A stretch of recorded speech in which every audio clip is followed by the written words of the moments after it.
What is going on? Welcome to Gregulous TV. In this video, we're going to talk about everything that's pretty much new with the Galaxy S25 Ultra that we know. Obviously, it could be some things that slip through the cracks that we don't end up knowing at the time of making this video, but as of now, this is what we know, and I wanted to go through this list. Their bigger 6.9-inch display. It's up from, I think, like 6.86 or something like that. So 6.9-inch display with 3000 nit peak brightness. You're getting more brightness and you're getting a slightly bigger display. It should be taller, but yeah, a little bit bigger of a display, which I think people will ultimately enjoy. You always want to be able to view your content on a larger screen, but you don't want to sacrifice weight and thickness and things like that because it should be thinner as well. Snapdragon 8 Elite up from the Snapdragon 8 Gen 3. You're getting like up to 45% performance gains in certain categories for this, from gaming to just overall power and usage of it. So that's a really cool thing,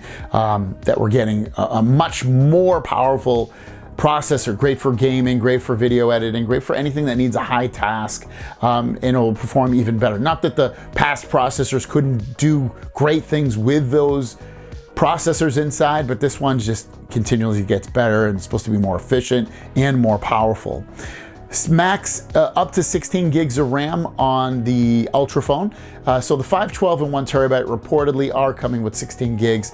The 256 gig version should come with 12 gigs, but if you wanted the 16 gig version, it should be a little bit easier to get throughout the world. This is, I think the S20 Ultra had, maybe it was the S10 Ultra, S10 Pro, whatever the hell that phone was called. That had 16 gigs of RAM, then they dropped down to 12 after that. But now with AI playing a more prominent role in everything and games needing more power, you need more RAM, so it makes sense. A new 50 megapixel ultra wide camera up from, I think it was 12. So if you love taking the ultra wide photos and videos, it should be a little bit clearer, especially if you zoom in.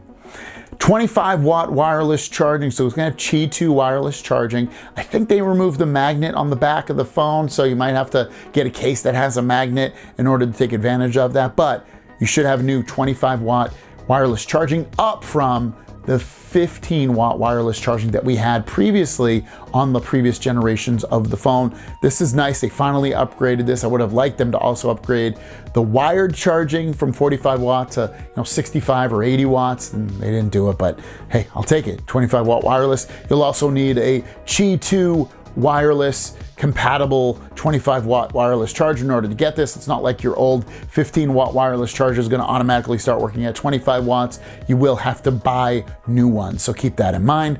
Gorilla Glass Armor 2, so the glass is a little bit more reinforced, a little less scratchable, stuff like that. So, if you are pretty rough with your phone, hopefully it'll last a little bit longer in terms of getting scratches or cracks and things like that.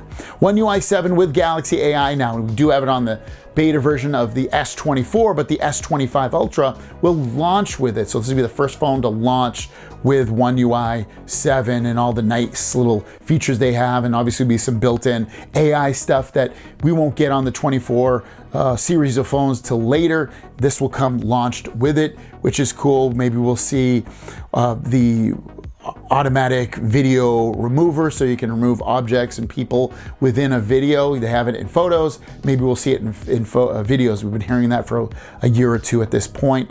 The new design, so slimmer bezels, it's not completely different looking and all that stuff, but there's a few things there. I believe the camera rings are different as well. Thinner bezels, like I said, a little bit taller, so not totally crazy, but there's some nice things in there. I think the biggest takeaways from it are more power in the processor. If you're a gamer or someone that needs a lot of power in their phone, this is going to be great for that. More RAM, so it'll last longer throughout its time in terms of years of performance, and also it'll run AI tasks and the overall UI better, and also run gaming and everything better. It's just having more RAM just makes performance go up.